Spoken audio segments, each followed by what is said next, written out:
खबर उत्तराखंड देख रहे हैं आप सब और मैं हूं आपके साथ रूपाली शर्मा। तो चलिए बुलेटिन की शुरुआत करते हैं। उत्तराखंड राज्य में भले ही भारी बारिश का सिलसिला जारी हो और तमाम क्षेत्रों में आपदा जैसी स्थिति बनी हो, लेकिन उत्तराखंड चार धाम की यात्रा पर आने वाले श्रद्धालुओं के जोश में कोई कमी नजर नहीं आ रही।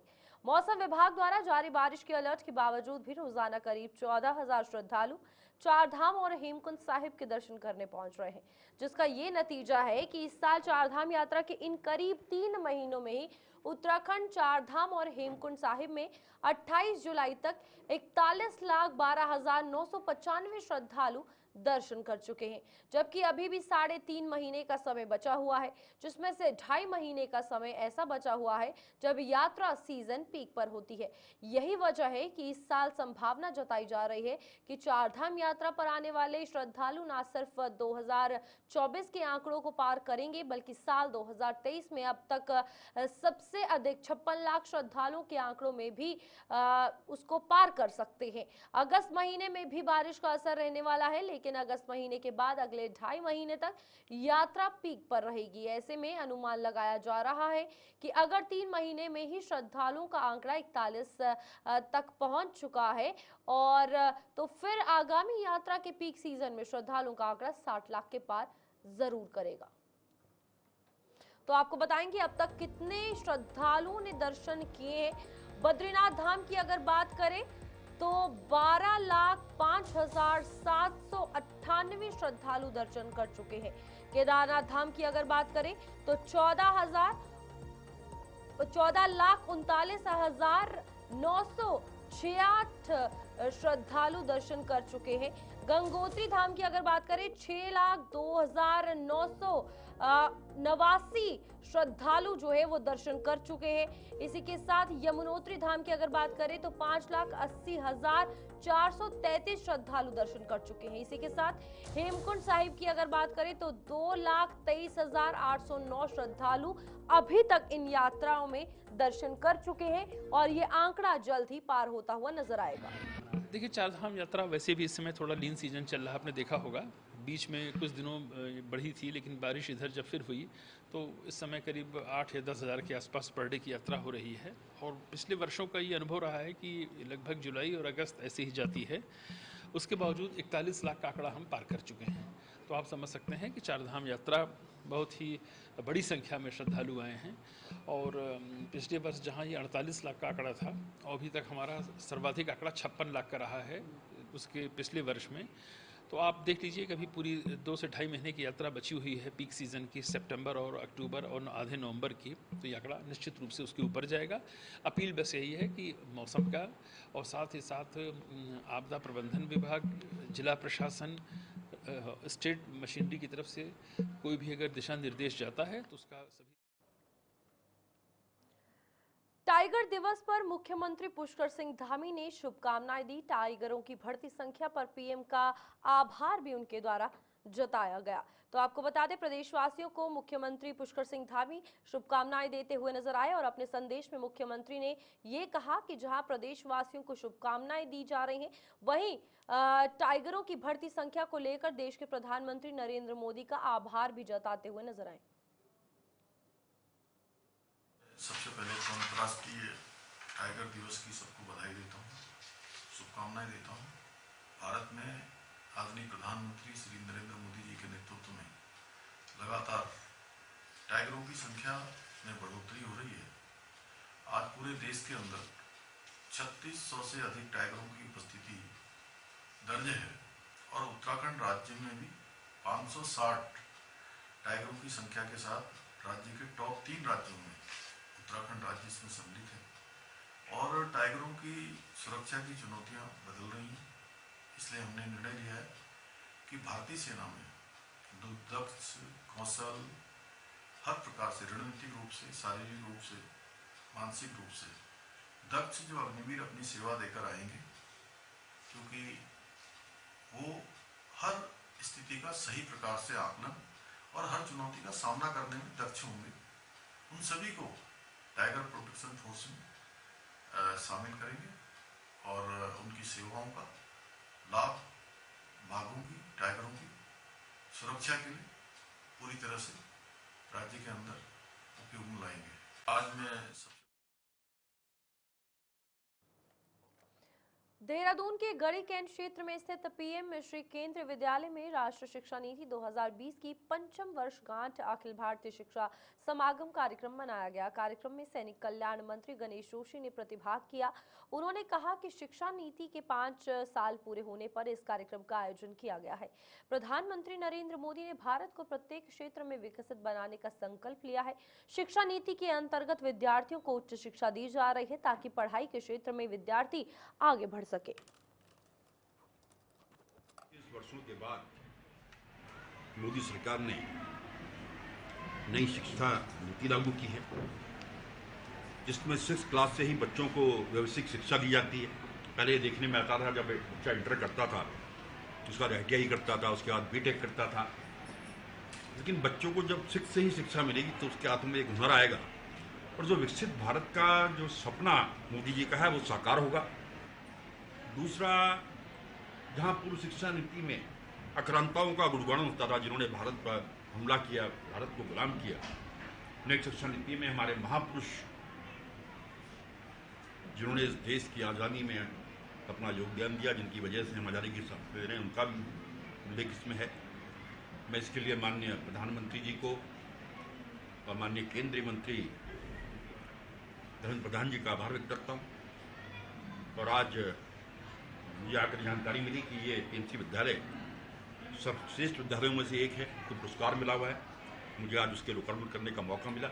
मैं जब यहाँ पर आया तो मैंने बच्चों की ड्रिल देखी, बच्चों की क्लासों में गया, जो अनुशासन, जो साफ सफाई, वो चीज़ें मुझे यहाँ पर दिखाई दी। उस बात का प्रतीक है कि किस प्रकार की शिक्षा दीक्षा यहाँ पर चल रही है। मैं इसके लिए यहाँ की प्रधानाचार्य बीती रविवार हरिद्वार के मनसा देवी मंदिर में मची भगदड़ के दौरान 6 लोगों की मौत के बाद अब प्रदेश भर में मंदिरों में सुरक्षा ऑडिट को लेकर तैयारियां चल रही हैं, जिसको लेकर IG गढ़वाल राजीव स्वरूप ने सुरक्षा ऑडिट को लेकर SOP जारी कर दी है। इस बारे में उन्होंने ये बताया कि गढ़वाल परिक्षेत्र के मंदिरों में सुरक्षा ऑडिट को लेकर पुलिस के जनपद प्रभारियों को निर्देशित कर दिया गया है, जिसमें ऐसे मंदिरों को चिन्हित कर जहां श्रद्धालुओं की भीड़ रहती है वहां का प्रत्येक 15 दिन में सुरक्षा ऑडिट कराया जाए और इसकी रिपोर्ट भी तैयार करके भेजी जाए। जितने भी हमारे धार्मिक स्थल हैं और उनके प्रबंधन के लिए, भीड़ क्राउड मैनेजमेंट के लिए कल एक विस्तृत SOP जारी की गई थी, जिसमें कि प्रत्येक जनपद प्रभारियों को ये बताया गया कि अपने CO को निर्देशित करें कि प्रत्येक 15 दिन में वो पूरे धाम हैं, जो मंदिर हैं, जहाँ पे काफ़ी संख्या में तीर्थालु आते हैं, उसका ऑडिट कर लें। ऑडिट में ये देखें कि इनका भीड़ का मैनेजमेंट कैसे होगा। साथ साथ यहाँ पर जितनी भी भौतिक सुविधाएं हैं, जैसे बिजली के तार और फायर सेफ्टी नॉर्म्स, इसको भी ऑडिट कर लें। साथ साथ इसको ये भी इंश्योर करें कि अगर कोई अप्रिय घटना जैसे भगदड़ की अगर स्थिति होती है तो कौन से होल्डिंग एरियाज होंगे, उनको भी आइडेंटिफाई कर लें। इनको जनपद प्रभारियों को ये भी निर्देशित किया गया कि अपने DM के साथ में समन्वय करके एक पूरी टीम बना के मंदिरों का, धामों का भौतिक निरीक्षण करना सुनिश्चित करें और इसकी आख्या जो है प्रत्येक 15 दिन में रेंज कार्यालय को प्रेषित करें। इसके साथ में आज उच्च स्तरीय मीटिंग मुख्य सचिव महोदय की अध्यक्षता में हुई, जिसमें कि DG साहब, होम सेक्रेटरी साहब ने निर्देशित किया कि जो भी हमारे परिक्षेत्र में जहाँ जहाँ मंदिर हैं, जहाँ पे काफ़ी संख्या में श्रद्धालु आते हैं, उनको सूचीबद्ध करके PHQ के माध्यम से शासन को प्रेषित करें, ताकि इसका एक स्पेशलाइज्ड जो कैरिंग कैपेसिटी है उसका निर्धारण किया जा सके। अभी तक हमने अपने जनपद प्रभारियों से रिपोर्ट्स मांगी हैं, जिसमें कि इसका जो हमने जो धाम और मंदिर जिसको आइडेंटिफाई किया है, जिनका कैरिंग कैपेसिटी जो है उसको इस्टेब्लिश करना है। इसमें माँ मनसा देवी का टेम्पल, चंडी माँ का टेम्पल और नीलकंठ टेम्पल, ये 3 हमने अपने प्रायोरिटीज मंदिर और धाम हैं। इसका हम प्रोफेशनल इसका ऑडिट करवाने के लिए हमने रिपोर्ट हम इनको प्रेषित करेंगे कि इसमें कितनी कैरिंग कैपेसिटी है। तदनुसार उसके अनुसार में हम दूसरे प्रबंध जैसे कि क्राउड का मैनेजमेंट, उस क्राउड का मूवमेंट और अन्य इंफ्रास्ट्रक्चर्स की जो ज़रूरतें हैं, साथ साथ जो पुलिस का मैन पावर कितना लगेगा, इसका पूरी रिपोर्ट जो है। ऋषिकेश में शामपुर नटराज बाईपास मार्ग पर दो वाहनों की आपस में टक्कर हो गई। टक्कर लगने से एक वाहन में आग लग गई। घटना में दोनों वाहनों के ड्राइवरों की मौत हो गई है, जबकि एक हेल्पर गंभीर रूप से घायल हुआ है, जिसे उपचार के लिए अस्पताल में भर्ती करवाया गया है। घटना देर रात 2 बजे की है। पुलिस के मुताबिक शामपुर नटराज बाईपास मार्ग पर एआरटीओ कार्यालय के पास में रात 2 बजे दो वाहनों की आपस में टक्कर होने की सूचना मिली। सूचना मिलते ही पुलिस, एसडीआरएफ और दमकल विभाग की टीम भी मौके पर पहुंची। देखा कि टक्कर लगने से ट्रॉला वाहन में आग लगी हुई है। दमकल विभाग ने किसी तरह आग को बुझाया, जिसके बाद एसडीआरएफ की टीम ने दोनों वाहनों की टक्कर से मौत की नींद सोए ड्राइवर के शव बाहर निकाले और पुलिस के हवाले किए। पुलिस ने मामले की आगे की जांच और कार्रवाई शुरू कर दी है।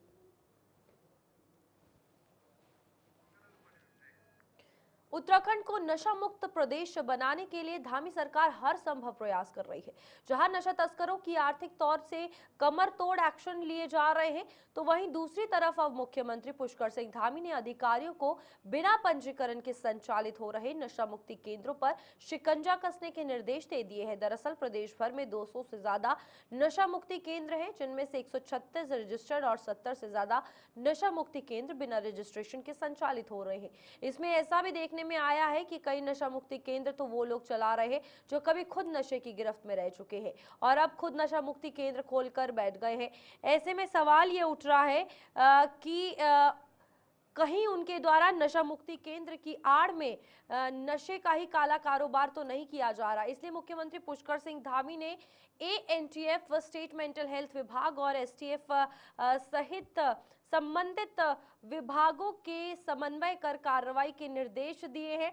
और वहीं एसएसपी एसटीएफ नवनीत भुल्लर ने बताया कि एसटीएफ भी सभी के साथ समन्वय बैठाकर संयुक्त रूप से ऐसे नशा मुक्ति केंद्रों को चिन्हित करेगी जिनके द्वारा मानकों की अनदेखी कर केंद्र संचालित किए जा रहे हैं। तो आपको बता दें कि प्रदेश भर में नशा मुक्ति केंद्र जो है वो संचालित किए जा रहे हैं और प्रदेश में 200 से ज्यादा नशा मुक्ति केंद्र संचालित हो रहे हैं। इस वक्त 136 रजिस्टर्ड है जो नशा मुक्ति केंद्र संचालित किए जा रहे हैं और 70 से ज्यादा बिना रजिस्ट्रेशन के नशा मुक्ति केंद्र जो है वो संचालित हो रहे हैं। तो यहाँ पर कई नशा मुक्ति केंद्रों के संचालक तो खुद ड्रग एडिक्ट रह चुके हैं और अब ये देखने को मिला कि वो भी नशा मुक्ति केंद्र चला रहे हैं। नशा मुक्ति केंद्रों में मौजूद नहीं है मूलभूत सुविधाएं। जब वहां पर चेकिंग की गई तो डॉक्टर विजिट और नर्स हो या फिर साइकियाट्रिस्ट और ये सब होना अनिवार्य है, लेकिन वहां पर ऐसा कुछ भी नहीं देखने को मिला। देखिए, इसमें जैसे मैंने आपको बताया 136 तो पंजीकृत हैं और टोटल की संख्या 200 से कुछ ऊपर है, तो लगभग 70 के आसपास ऐसे हैं जो पंजीकृत नहीं हैं और उनके पंजीकरण की कार्रवाई को शीघ्र करने के लिए स्टेट मेंटल अथॉरिटी के साथ हमारा टाई अप हो चुका है। तो प्रयास कर रहे हैं कि जल्दी इन पर कार्रवाई हो और ये कंप्लायंस करें, नहीं तो इनको बंद कर दिया जाए। देखिए, इसमें मैं आपको बताऊं कि ये जो स्टेट मेंटल हेल्थ एक्ट है, जो इसमें जो प्रोविज़न है और उसमें ये रजिस्ट्रेशन, परमानेंट रजिस्ट्रेशन तभी दिया जाता है जहाँ पर बेसिक फैसिलिटीज़ जैसा एक साइकियाट्रिस्ट या फिजिशियन, नर्सिंग स्टाफ का होना अनिवार्य है। और जब ये कंप्लीट आर्ताएँ पूरी करते हैं तो फिर प्रॉपर नशा मुक्ति केंद्र होता है, तो निश्चित तौर पे वहाँ पे जो है रिहेबिलिटेशन प्रॉपर होगा। और इसमें जो इस प्रकार के हैं जैसा जो आपने बताया है, अगर वो ठीक प्रकार से काम नहीं कर रहे हैं और उसके जो जिलाधिकारी सवीन बंसल ने आदेशों की नाफरमानी तथा शासकीय कार्यों की पत्रावली वर्षों से लंबित रखने पर संबंधित राजस्व कानूनगों को निलंबित कर दिया है। जिलाधिकारी की इस कार्रवाई से लापरवाह कार्मिकों को सख्त संदेश मिल गया है। इस कड़े एक्शन से जहां हड़कंप मच गया है, वहीं लापरवाह कार्मिकों में खलबली भी मच गई है। कई कार्मिकों को निलंबन का डर सताने लगा है। दरअसल जनता दर्शन कार्यक्रम में गांधी रोड निवासी रविंद्र सिंह ने डीएम को फरियाद लगाकर बताया था कि उनकी भूमि द्वारा धारा 28 अंतर्गत 16 मई 2018 को कलेक्टर ने पारित आदेश किए थे तथा तहसील में परवाना प्राप्त हुआ था, जिसके आर के द्वारा R6 में 2023 में दर्ज करा दिया गया था तथा दिसंबर 2023 में कानून को माजरा को प्राप्ति करा दिया था, किंतु अभी तक क्रियान्वयन नक्शा दुरुस्ती नहीं की गई है। तहसील के कई चक्कर लगाने पर भी नक्शा जो है वो दुरुस्त नहीं किया गया है। इस प्रकरण पर डीएम ने आदेशों की नाफरमानी पर संबंधित राजस्व कानूनगो के निलंबन में उनकी पत्रावली प्रस्तुत करने के निर्देश तहसीलदार सदर को दिए हैं। डीएम ने संबंधित राजस्व कानूनगो राहुल देव को तत्काल प्रभाव से निलंबित भी कर दिया है। मनसा देवी हादसे के बाद प्रशासन सख्त नजर आ रहा है। इसके मद्देनजर चंडी देवी मंदिर मार्ग पर अतिक्रमण हटाओ अभियान शुरू कर दिया गया है। बता दें, चंडी देवी मंदिर मार्ग पर कब्जा जमाए प्रसाद दुकानदारों पर शामपुर पुलिस ने कार्रवाई की है और शिकंजा कसते हुए सख्ती से रास्ता खाली करवाया है। प्रशासन की ये कार्रवाई साफ संकेत देती है कि अब तीर्थ नगरी में लापरवाही और अराजकता को कोई जगह नहीं दी जाएगी। कल भी इन्होंने निरीक्षण किया था, उसमें हमने ये पाया है कि जो वहाँ पे एक अस्थायी डिस्पेंसरी, एक इमरजेंसी हॉस्पिटल टाइप की रिक्वायरमेंट रहती है, क्योंकि अधिक भीड़ में पैदल चल के लोग आते हैं, उनकी सांस फूल सकती है और ऑक्सीजन की रिक्वायरमेंट भी हो सकती है। तो तत्काल वहाँ पर 2 बेड का एक डिस्पेंसरी लगाने का हमने मंदिर समिति को बोला है, जिसमें डॉक्टर, एक नर्स की तैनाती, साथ ही ऑक्सीजन सिलेंडर, ऑक्सीजन कंसंट्रेटर और लाइफ सेविंग ड्रग्स जो होती हैं इमीडिएट, तो वो वहाँ पर जरूर रखें। और इसके लिए जितने भी रोड तक वो आ जाए, इसके लिए जगह जगह जो गाड़ियां खड़ी रहती थी उसको भी वहां से हटाने को बोल दिया गया है। सभी दुकानें जो पैदल मार्ग पे थी वो टेम्परेरी है। श्रीनगर घड़वाल के गंगा दर्शन क्षेत्र में गुलदार की दहशत कम होने का नाम नहीं ले रही है। ताजा मामला बीते दिन सुबह का है, जब वॉक पे जा रहे एक व्यक्ति पर छिपकर गुलदार ने हमला किया और उसे घायल कर दिया। आसपास के लोगों के शोर मचाने के बाद गुलदार वहां से भाग गया, जिसके बाद स्थानीय लोगों की मदद से व्यक्ति को बेस अस्पताल श्रीनगर में भर्ती करवाया गया है, जहां व्यक्ति का उपचार डॉक्टरों द्वारा किया जा रहा है। स्थानीय युवक सुधी जोशी ने वन विभाग व जिला प्रशासन की कार्यप्रणाली पर सवाल खड़े करते हुए कहा कि लंबे समय से एक ही क्षेत्र में गुलदार 3 लोगों को घायल कर चुका है, लेकिन अभी तक जिला प्रशासन और वन विभाग आंख मूंदे खड़ा हुआ है। देखिए, हमारा कहना यह है कि वन विभाग को, फॉरेस्ट डिपार्टमेंट को वहाँ पर पिंजड़ा लगाया जाना चाहिए और वहाँ पर एक तरीके से सख्त निगरानी करनी चाहिए। नहीं तो आप सब लोग ये ज़रूर देखेंगे कि वहाँ पर शाम के वक्त सब लोग, और सुबह के समय भी अगर आप लोग देखेंगे, रोज़ अपनी दिनचर्या को स्टार्ट लोग करते हैं, वहाँ से एक्सरसाइज करने के लिए वहाँ पर लोग पहुँचते हैं। नहीं पकड़ा जा रहा है तो एक तरीके से नाकामी मौत हो। तो हमारा ये कहना है कि प्रशासन को इसलिए भी, ये जैसे 2 घटनाएं भी हुई थी, तब भी हम लोगों ने इसका संज्ञान लेकर डीएफओ और सभी के साथ में एक बैठक भी करी थी कि तो फिर उसके पश्चात वहाँ पे क्रैकर्स, वहाँ केजिंग, वहाँ कैमरा ट्रैप्स और वहाँ गश्त की टीमें, ये सभी कुछ इंतजाम किए गए थे, जिसके बाद काफी दिनों तक गुलदार का वहाँ पे कोई साइटिंग नहीं हुई। और आज सुबह फिर से जैसे ये घटना का हम लोगों को पता चला, तो हमने डीएफओ का भी दोबारा भी बुला रखा है कि इस प्रकार का कुछ परमानेंट सोल्यूशन, अगर केजिंग की परमिशन नहीं मिली थी, इनफैक्ट उन्होंने बताया, तो अगर केजिंग की परमिशन। उत्तराखंड के काठ गोदाम रेलवे स्टेशन चौराहे पर बिना अनुमति निर्माण किए जाने की शिकायत पर प्रशासन और नगर निगम की टीम ने कार्रवाई की। नगर निगम की 6 अनुबंधित दुकानों की पहली मंजिल और निजी भवन की तीसरी मंजिल पर बिना अनुमति किए जाने वाले निर्माण को कार्मिक और मशीनों की मदद से ध्वस्त किया गया। इसके साथ ही आगे से बिना अनुमति निर्माण किए जाने पर कानूनी कार्रवाई की चेतावनी भी दी गई। रूप से ये बहुत गरीब दुकानदार हैं बेचारे ना, इन लोगों ने लोन लेके, किसी ने उधार लेके, किसी ने कर्जा लेके यहाँ पर दुकानें डबल स्टोरी बनाई है और प्रशासन के कहने पे बनाई है। ऐसा नहीं है कि अवैध निर्माण है। जब ये रोड का चौड़ीकरण हो रहा था, लोग यहाँ पर उपस्थित थे, उन्हीं लोगों ने कहा कि आप लोग उसको थे, ये सब मान गए, तो इन लोगों ने उस समय भय का वातावरण जो शहर में बनाया जा रहा है, और निश्चित रूप से और हमारे माननीय मुख्यमंत्री जी लगातार यहाँ पर बात हुई है यहाँ पर तो उन्होंने मुझसे कहा कि आप लोग विरोध करिए, ये लोग कैसे तोड़ेंगे आप लोग की दुकानों को। रोड का चौड़ीकरण का कार्य प्रारंभ हुआ, तो इसमें जिन दुकानों का आगे चौड़ीकरण का भाग रोड में गया था उनको रिपेयर करने की इसमें अनुमति तत्समय दी गई होगी। और उसके बाद इसमें जब बाद में देखा गया, इसका निरीक्षण किया गया, तो चौड़ीकरण के अतिरिक्त इसमें जो नगर निगम की दुकानें हैं उसमें उन्होंने फर्स्ट फ्लोर पर दुकानों का निर्माण किया। इसके बाद इन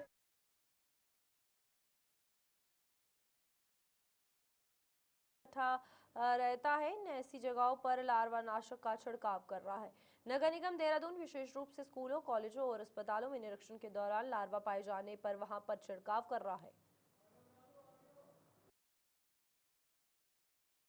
बीच में जो है अल्पविराम मिलता है जब बरसात का धूप निकलती है, तो उसमें थोड़ा सा जो लार्वा होते हैं वो एक्टिवेट हो जाते हैं, जिसमें कि कॉशन बरतने की आवश्यकता होती है। और उस दौरान हमारा जो है लार्विसाइडल स्प्रे जो है, जो छिड़काव हो रहा है, वो काफ़ी जो है हमें इस चीज़ से रिलीफ दे रहा है कि किसी भी तरह जो हो वो मच्छरों की डेंसिटी जो है वो कम रहे। और फॉगिंग भी हमारी लगातार जारी है। और इसी के क्रम में जो है जो सोर्स रिडक्शन का कार्य है, जो घर घर जाकर जो आशाएं कार्यकर्ती कर रहे हैं और वॉलंटियर्स कर रहे हैं, उससे भी जो है काफ़ी हद तक जो है इसको लार्वा को बनने में, पनपने में जो है हमें जो है रोकने में सफलता मिल रही है।